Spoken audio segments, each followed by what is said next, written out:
Hi, good day, students. I just want to quickly show you how to do a speed test. Remember, the most important thing is that your show and hide button must always be on. And then you need to look at the settings that they give you in the instructions before you even start typing. So they tell you the line spacing must always be 1.5 or double. So here is your line spacing options. It's the up and down little arrow. So if you go there and you go to line spacing options, remember that by default after it is set to 8 pitch. It mustn't be 8, it must be 0.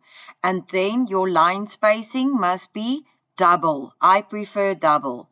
Then you click on OK. So your line spacing has now been set. And then next, you are going to change your font. The font must be Courier New. So you're going to go down until you see Courier New. And then the size will be 12.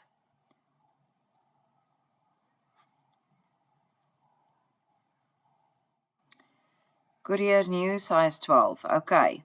And then you are ready to start typing. Okay, make sure it says left and right margins are normal. The justification must be left, meaning that one. You must align left. And then it says the hyphenation must be off, which is on the layout tab. There is your hyphenation button. It must be none. Only if they specify something else like automatic, then you switch to automatic. Otherwise, you leave it on none. And then you start typing. Okay, and you will have, it is 10 minutes for the typing. Okay, please don't forget to do the speed test. It is compulsory.